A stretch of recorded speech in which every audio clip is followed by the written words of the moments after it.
তো hello everyone, তো আজকে আমি আবারও চলে এসেছি নতুন একটা ভিডিও নিয়ে। তো প্রথমেই আজকে সকালবেলা শুরু করছি ব্রেকফাস্ট দিয়ে। তো এখানে মা এখন ব্রেকফাস্ট বানাচ্ছে। তো আজকের মেনুতে আছে রুটি আর আলু পেঁয়াজ ভাজা আর ডিম সেদ্ধ। ব্যাস, এটাই হচ্ছে আজকের ব্রেকফাস্ট। তো চলো, প্রথমেই আমার মা হচ্ছে এখানে রুটি বানাচ্ছে। প্রথমে রুটিটা বেলে নিল, তারপরে ছেঁকে নিল। দেখতেই পাচ্ছ অনেকগুলো রুটি মা বানিয়ে অলরেডি ফেলেছে। ঠিক আছে, তো চলো, ভিডিওটা ভালো লাগলে অবশ্যই তোমরা লাইক কমেন্ট শেয়ার সাবস্ক্রাইব করে দেবে। আর এখানে ডিম সেদ্ধটাও মা করে ফেলেছে। ঠিক আছে, আর এই দিকটা অনেকগুলো রুটি করেছে, আর এখানে 4টে ডিম সিদ্ধ। কারণ আমরা বাড়িতে আছি 3 জন, এখন তিনজনের জন্যই রুটিটা তৈরি হচ্ছে। তো এখানে অনেকগুলো রুটি দেখতেই পাচ্ছ তৈরি হয়ে গেছে অলরেডি। আর এদিকে আলু পেঁয়াজ ভাজাটাও হয়ে গেছে, কত সুন্দর হয়েছে। তো এবার ভাইকে খেতে দেওয়ার পালা। ভাইকে 4টে রুটি দেব, তো থালে বেড়ে দেব এবার এক এক করে।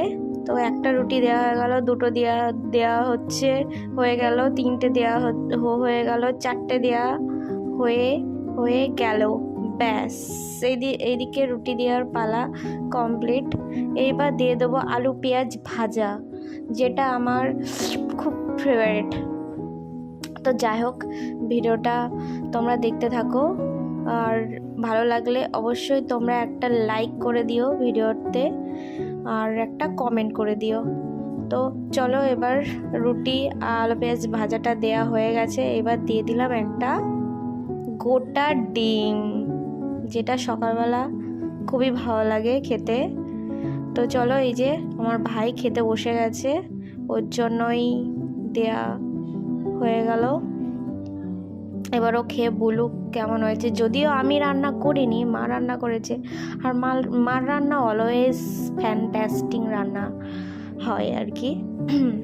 তো চলো, এদিকে আমিও নিয়েছি থালে রুটি আর হচ্ছে আলু পেঁয়াজ ভাজা, আর ডিমটা কেটে নিয়েছি, কারণ দেখতে একটুখানি বেশি ভালো লাগছে ডিমটা কাটাতে। তো চলো, এবার টেস্ট করা যাক। তো রুটিটা আমি ছিঁড়ে নিলাম।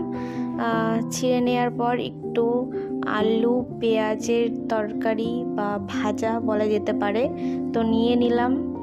এবার মুখের মধ্যে দিয়ে দেব। তো চলো, দেখতে থাকো ভিডিওটা, আর একটু ডিম খেয়ে নেব। তো আজকের ভিডিও এই পর্যন্ত, দেখা হচ্ছে নেক্সট